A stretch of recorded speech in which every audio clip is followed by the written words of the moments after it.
देशमुख यांना मी आपल्याला मार्गदर्शन करण्यासाठी विनंती करतो आणि या ठिकाणी त्यांचं नाव काँग्रेस महाविकास आघाडीचा अमित देशमुख आगे बढ़ो।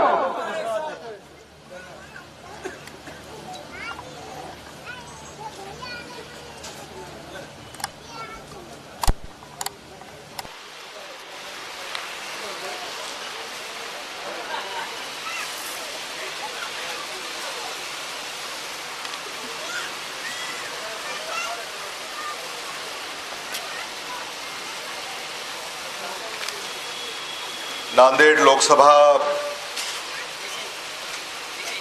निवडणूक 2024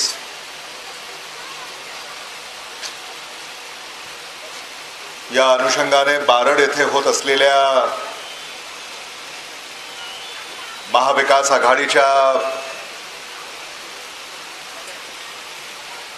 आणि आपले लाडके उमेदवार काँग्रेस पक्षाचे वसंतराव चव्हाण यांच्या प्रचारार्थ या सभेमध्ये ज्यांचे विचार आपण नुकतेच ऐकले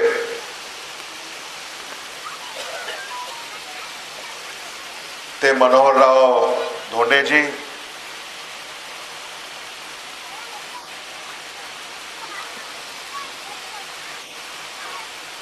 माझे स्नेही आणि आमदार मोहनराव हंबर्डेजी,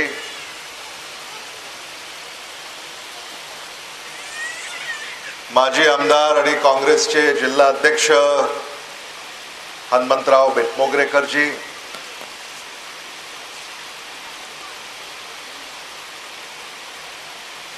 माझे स्नेही आणि ज्यांनी नुकताच काही दिवसापूर्वी भारतीय राष्ट्रीय काँग्रेस पक्षामध्ये जाहीर प्रवेश केला ते यशपाल भिंगेजी,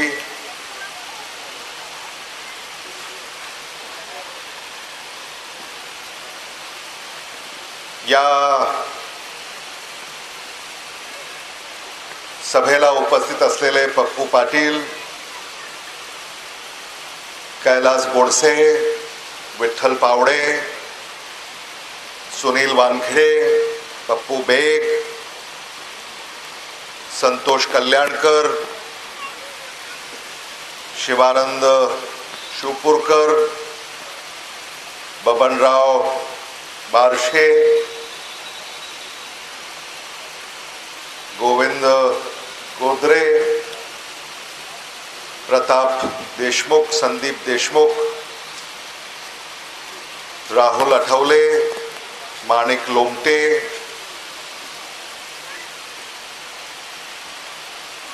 श्रीनिवास महतवाड,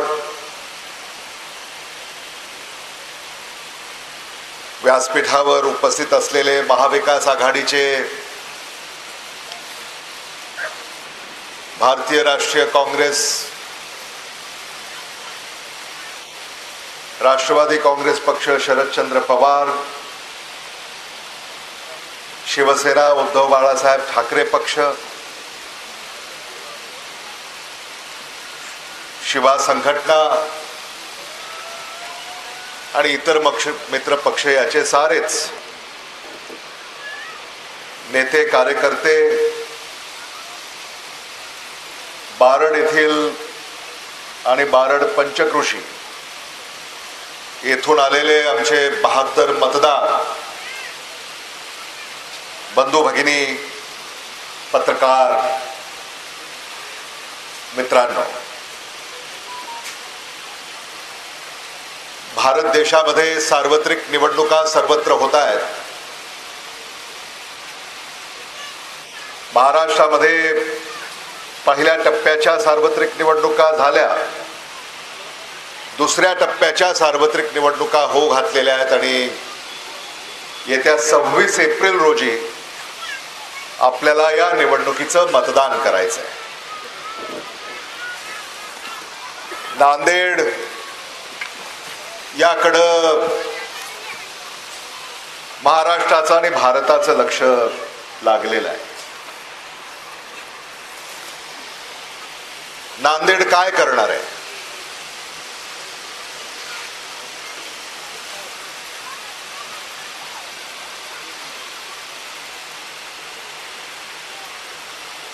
एक नांदेडकर काँग्रेसमधून भारतीय जनता पक्षामध्ये गेले.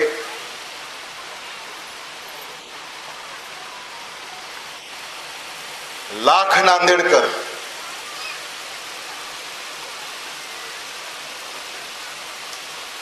आता काय करणार आहेत याकडं साऱ्यांचं लक्ष लागलेलं आहे. एक गेले म्हणून काही होत नाही.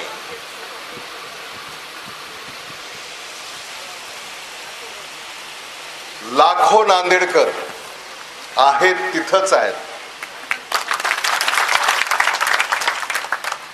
आणि ते काय करणार आहेत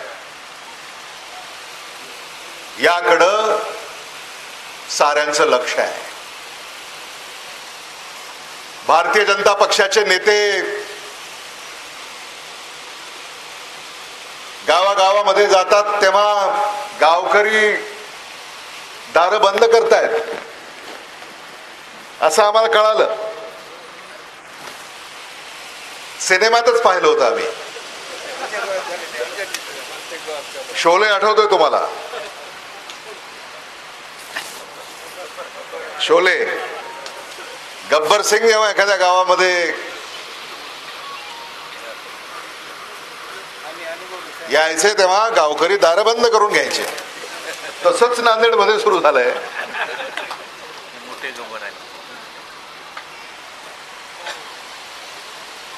जे राजकारण महायुतीकडनं देशात आणि राज्यात सुरू आहे त्याचा वीट आलाय मतदारांना.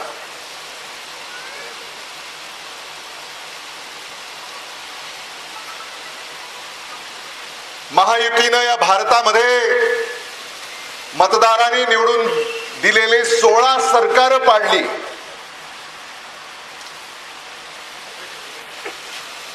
महाराष्ट्रातलं एक सरकार महाविकास आघाडीचं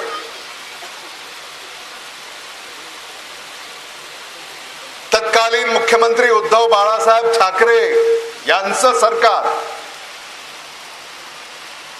आणि इतर 15 सरकार महायुतीनं भारतामध्ये पाडली. तुम्ही निवडून दिलेली सरकार. असं राजकारण यापूर्वी या देशामध्ये राज्यामध्ये कधीही झालं नाही. म्हणजे तुमच्या मताचा जो अधिकार आहे तो एका अर्थानं सत्ताधाऱ्यांनी गोठवण्याचा प्रयत्न केला हे आपण समजून घेतलं पाहिजे.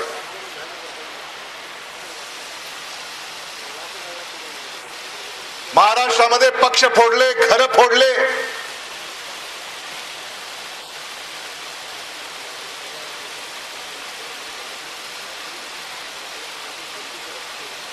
नांदेडमध्ये असं घडायला नको होतं अशी आमची सुरुवातीपासून भावना राहिली.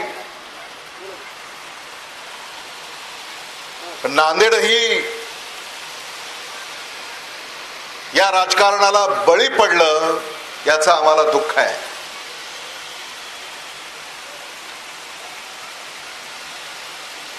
आदरणीय शंकरराव चव्हाण साहेबांचा जिल्हा म्हणून आपण या जिल्ह्याला ओळखतो.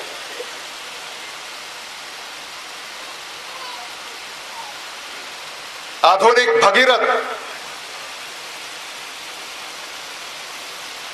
ही उपमा आपण आदरणीय शंकरराव चव्हाण साहेबांना दिलेली आहे.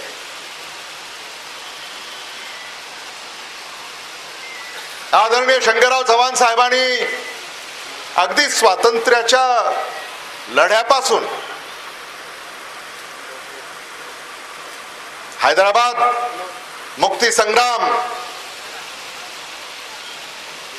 या लढ्यामध्ये त्यांची मोलाची भूमिका राहिली. तो इतिहास आहे नांदेडचा. नांदेडचा इतिहास हा लढवयांचा आहे.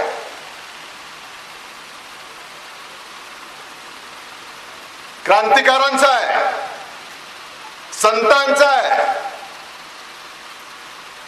आणि या इतिहासाला कुठेतरी आज गालबोट लागलंय.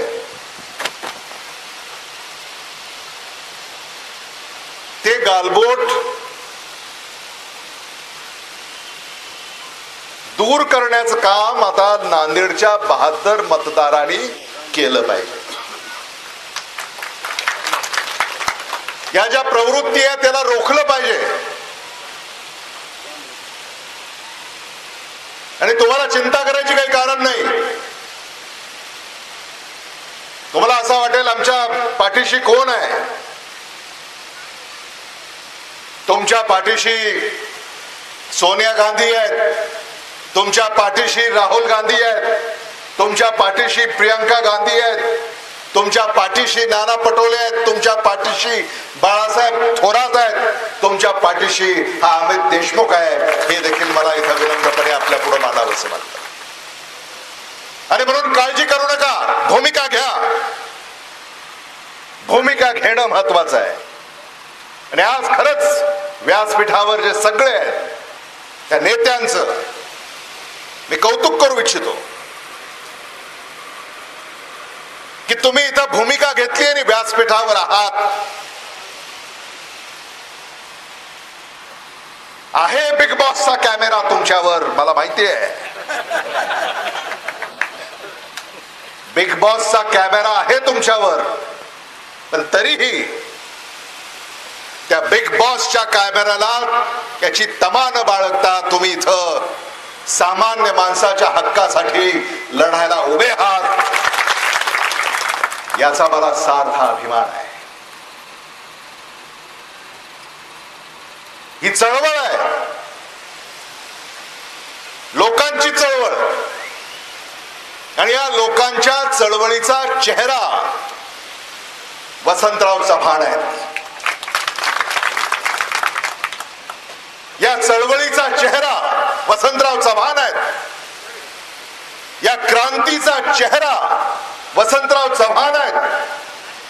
या परिवर्तनाचा चेहरा वसंतराव चव्हाण आहेत.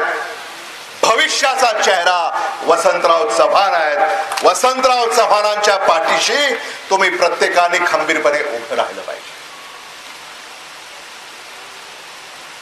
त्यांनी आपल्याकडं आव्हान केलं आणि पुढच्या सभेला नाना पटोले हे तिथं येत असल्यामुळं तिथं ते गेलेले आहेत. पण वसंतराव चव्हाणांवर तुम्ही खूप प्रेम केलेलं आहे. काँग्रेस पक्षावर तुम्ही प्रेम केलेलं आहे. भोकर इथे कधीही नेते आले गेले पण कार्यकर्ते आणि मतदार हे हल्ले नाहीत. हाताचं चिन्ह कधी मतदारांनी सोडलं नाही. आणि हे हाताचं चिन्ह हे इंदिरा गांधींचं हाताचं चिन्ह आहे. हे शंकरराव चव्हाणांचं हाताचं चिन्ह आहे. हे विलासराव देशमुखांचं हाताचं चिन्ह आहे. हे शिवराज पाटलांचं हाताचं चिन्ह आहे. हे आपल्यापैकी प्रत्येकाच्या भवितव्याचं चिन्ह आहे. आणि म्हणून या चिन्हाला तुम्ही कधी सोडलं नाही आणि तुम्ही सोडणार नाही. देशामध्ये राज्यामध्ये एक बदलाचे वारे वाहू लागलेले आहेत. दोंडे इथं आले, त्यांनी आपल्या पुढं आपले विचार व्यक्त केले. भिंगे यांनी आपले विचार व्यक्त केले.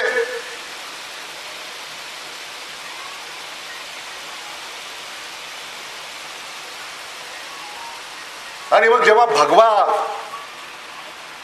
आणि पिवळा तिरंग्यामध्ये सामील होतो,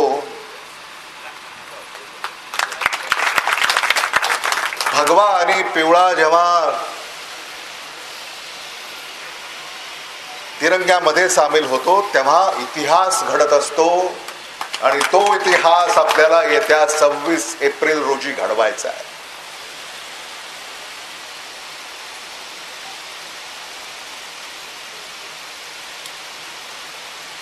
या नांदेड जिल्ह्याला सामान्य माणसाचा एक प्रामाणिक प्रतिनिधी वसंतराव चव्हाणांच्या रूपामध्ये या ठिकाणी उभा आहे. आणि ह्यांनी जे नुसतं राजकारण केलं, त्यांच्या पाठीशी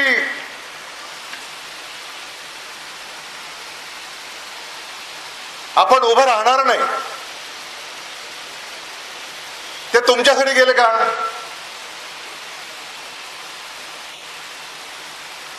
आता हे सगळे जे भारतीय जनता पक्षामध्ये किंवा महायुतीमध्ये आहेत,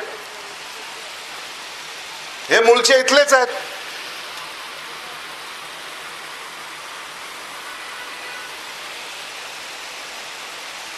आणि म्हणून ज्यांनी स्वार्थासाठी पक्ष बदलला, विचार बदलला, आत्मा बदलला, अशांच्या पाठीशी उभं राहायचं का?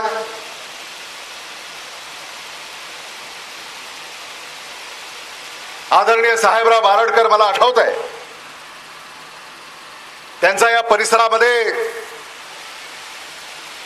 दबदबा कोणीही नाकारू शकणार नाही. त्यांची पुण्याई,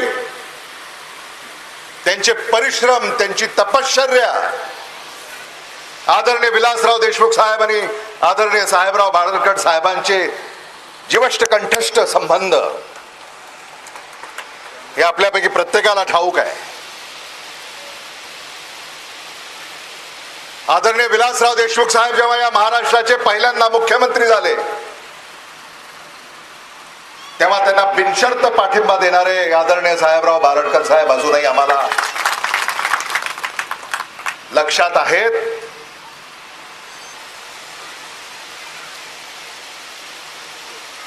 त्यांची पुण्याई, परिश्रम, तपश्चर्या, कार्य हे वसंतराव चव्हाण आता पुढे घेऊन जातील, हे मला मुद्दामून या ठिकाणी सांगितलं पाहिजे. त्यांचेही प्रतिनिधी इथं आहेत, उभे राहा. तुमची ओळख आहे का? असेलच. काय करता आता सध्या? ॲडव्होकेट आहे. आणि कुठे? नांदेडला. राजकारणात नाही आहे आता सोबत. यायचंय का? आलात? आलो. अच्छा, आलेले आहेत, स्वागत आहे. तेव्हा ही जी माणसं आहेत, अशी जी माणसं आहेत, ही खरी आपली माणसं आहेत. आणि म्हणून यांच्या भवितव्यासाठी आता तुम्हाला निर्णय घ्यायचा आहे. काल परवा प्रधानमंत्री आले, मराठा आरक्षणाबद्दल ब्र शब्द काढला नाही, धनगर आरक्षणाबद्दल ब्र शब्द काढला नाही, लिंगायत आरक्षणाबद्दल ब्र शब्द काढला नाही.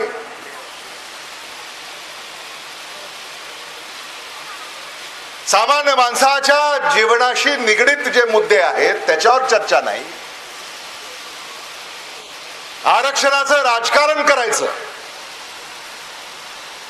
समाजाची दिशाभूल करायची, समाजाला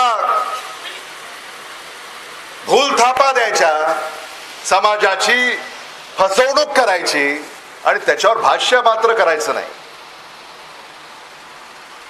आणि मग आपल्या प्रश्नांची जे उत्तर देणार नाहीत, किंबहुना आपले प्रश्न जे निर्माण करतायत, सोडवत नाहीत, यांना सोडायचं का? हाही विचार आपल्याला करावा लागेल.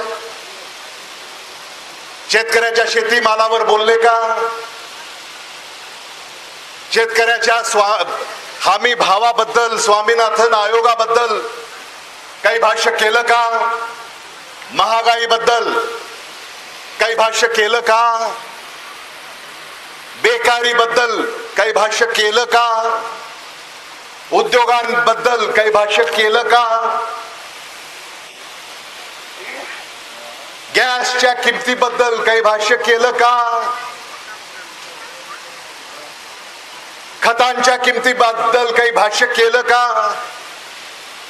आणि याच्यावर भाष्य केलं नाही आणि काहीतरी संदर्भहीन, ज्याचा निवडणुकीमध्ये काही चर्चाही नाही, अशा मुद्द्यांवर भाष्य करून यायचं आणि निघून जायचं.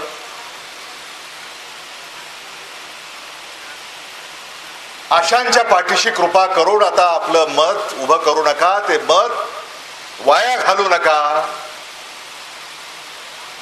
भारतामध्ये इंडिया आघाडीचं सरकार आपल्याला निवडून आणायचं आहे. मनोहरराव धोंडे इथं म्हणाले, अनेक जिल्ह्यामध्ये ते जाऊन आले आणि या महाराष्ट्रामध्ये महाविकास आघाडीच्या विचारांचं वादळ निर्माण झालंय आणि महाराष्ट्रामध्ये महाविकास आघाडी महायुतीचा पराभव केल्याशिवाय स्वस्थ बसणार नाही, हे मला मुद्दामून या ठिकाणी सांगायचं. आणि विशेषतः तुम्ही महाराष्ट्रभर फिरला, पण हे जे बदलाचे वारे आहेत ते महाराष्ट्रभर आहेत, पण त्याचा जोर हा मराठवाड्यात आहे, हे मला मुद्दामून आपल्याला सांगायचं आहे. आणि आता मराठवाड्यातला हा जो जोर आहे तो नांदेडमध्ये अधिक कसा वाढेल यासाठी तुम्हा सगळ्यांना अहोरात्र मेहनत करण्याची आवश्यकता आहे आणि ते तुम्ही कराल याबद्दल माझ्या मनामध्ये कसलीही शंका नाही. सही आहे ना?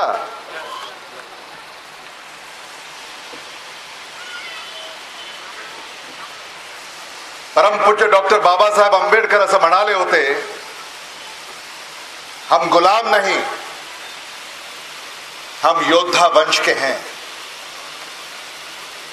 आज कोणी भारतामध्ये सत्ताधारी जर आपल्याला गुलाम म्हणून पाहत असतील तर त्यांचा गैरसमज आहे.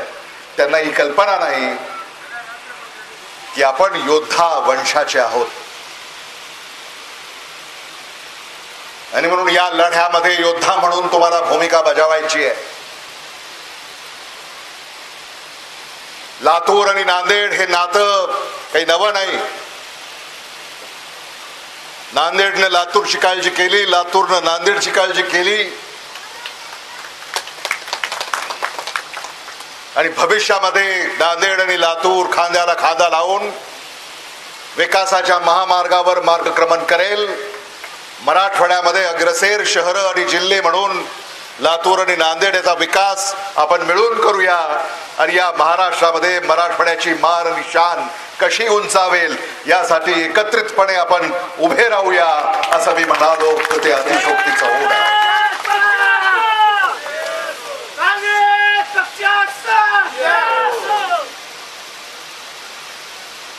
ऊन वाढत चाललेलं आहे.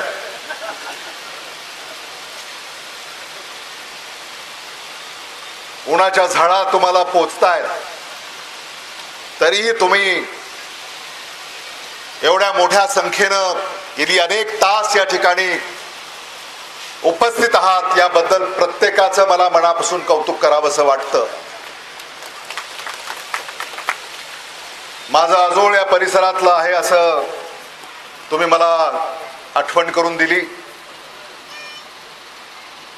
ती आठवण करून देण्याची आवश्यकता नव्हती, कारण आम्ही ते कधीच विसरू शकत नाही.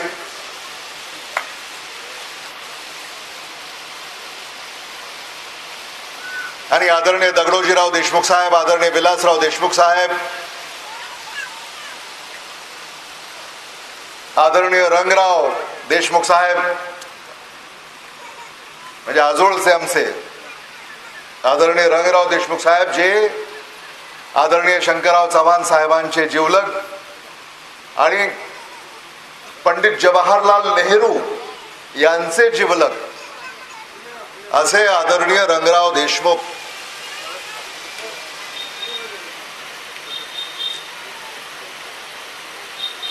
हा थोडक्यात आमच्या आजोळचा परिचय तुम्हाला देणं हे माझं कर्तव्य आहे. कारण आता तुम्ही वसंतराव चव्हाणांना निवडून देणार, त्यामुळे वसंतराव चव्हाणांना तुम्हाला हेही आठवण करून द्यावी लागेल की तुम्ही इथं आला होता, आव्हान केलं होतं, अमित देशमुख इथं आले होते, या परिसरात त्यांचं आजोळ आहे, आजोळाकडेही लक्ष खासदाराला द्यावं लागेल. आणि मग हा जो काही पारिवारिक आपला संबंध आहे तो देखील जोपासण्याचं काम आपण सगळे मिळून या ठिकाणी करणार आहोत, हे मला मुद्दामून या ठिकाणी सांगायचं. आणि खास करून काँग्रेसचं हे गॅरंटी कार्ड राहुल गांधींनी आपल्याला पाठवलेलं आहे. पप्पू पाटील त्यांचे सगळे सहकारी भोकर विधानसभेमध्ये प्रत्येक घरामध्ये हे गॅरंटी कार्ड तुम्ही पोहोचवलं पाहिजे. बेटमोगरेकरजी, नांदेड लोकसभा मतदारसंघामध्ये प्रत्येक घरामध्ये हे गॅरंटी कार्ड आपण पोहोचवलं पाहिजे. आणि हे गॅरंटी कार्ड राहुल गांधींनी सही केली आहे. खाली मल्लिकार्जुन खरगे यांनी सही केली आहे. अनेक कलम याच्यामध्ये आहेत, 25 कलम आहेत आणि 5 मुख्य कलम. याच्यामध्ये प्रत्येक सुशिक्षित तरुणाची पहिली नोकरी पक्की, देशातल्या प्रत्येक सुशिक्षित तरुणाची पहिली नोकरी पक्की, ₹1,00,000 विद्या वेतन, ही युवा न्याय गॅरंटी राहुल गांधी यांनी दिलेली आहे. प्रत्येक गरीब कुटुंबातील महिलेला दरवर्षी, महिलांनी हे खास करून ऐकून घेतलं पाहिजे. सुन रही है ना, आवाज आ रही है मेरी, सुन रही है, ध्यान है आपका. प्रत्येक गरीब कुटुंबातील महिलेला दरवर्षी ₹1,00,000 नारी न्याय गॅरंटी राहुल गांधी यांनी दिलेली आहे. कर्जमाफी आणि स्वामीनाथन आयोगाच्या फॉर्म्युल्यानुसार शेतीमालाला हमी भावाची कायदेशीर गॅरंटी, शेतकरी न्याय गॅरंटी राहुल गांधी यांनी आपल्याला दिलेली आहे. श्रमिक न्याय गॅरंटी, मनरेगातही किमान मजुरी ₹400 याची गॅरंटी राहुल गांधी यांनी दिलेली आहे. आणि हिस्सेदारी न्याय गॅरंटी, समानतेसाठी जनगणना, सामाजिक व आर्थिक समानतेसाठी गॅरंटी हे राहुल गांधी यांनी दिलेली आहे.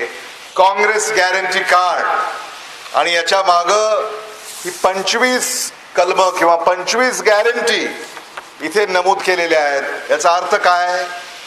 याचा अर्थ तुम्ही वसंतराव चव्हाणांना निवडून द्यायचं, भारतामध्ये इंडिया आघाडीचं सरकार सत्तेवर येईल आणि इंडिया आघाडीच्या सरकारच्या पहिल्या मंत्रिमंडळाच्या बैठकीमध्ये हे 25 कलम निर्णय मान्य होतील आणि त्या क्षणापासून ही गॅरंटी लागू होईल. हे जरा वाचून घ्या. हे लागू झालं, शेतकरी कधीही कर्जामध्ये बुडणार नाही, शेतीमालाचा भाव कधीही पडणार नाही, शेतकऱ्याला कधीही शेतीमाल घरामध्ये ठेवून योग्य वेळेची वाट पाहण्याची वेळ येणार नाही, सुशिक्षित बेकार जे पदवीधर आहेत ते घरामध्ये आणि अगदी नाक्यावर चहाच्या टपरीवर वेळ घालवणार नाहीत,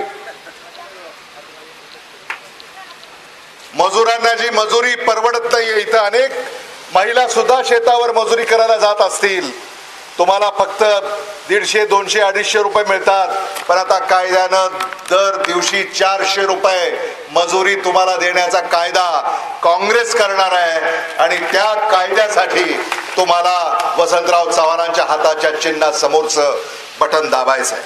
खूप बोलण्यासारखं आहे, खूप बोलता येईल, पण मी अधिक वेळ आपल्याला इथे थांबवून ठेवणार नाही. मी अरे ते नाना पटोलेंसाठी होता.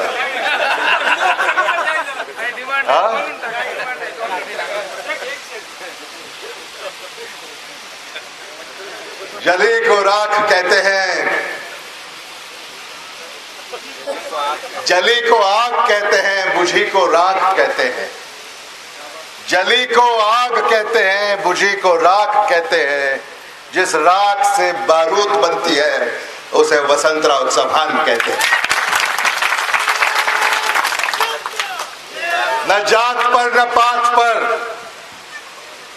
न जात पर न पात पर, शंकरराव चौहान की बात पर, न जात पर न पात पर, शंकरराव चौहान की बात पर बटन दबाना हाथ पर। धन्यवाद। जय हिंद, जय महाराष्ट्र। वाह, यस, इथे फोटो काढतो।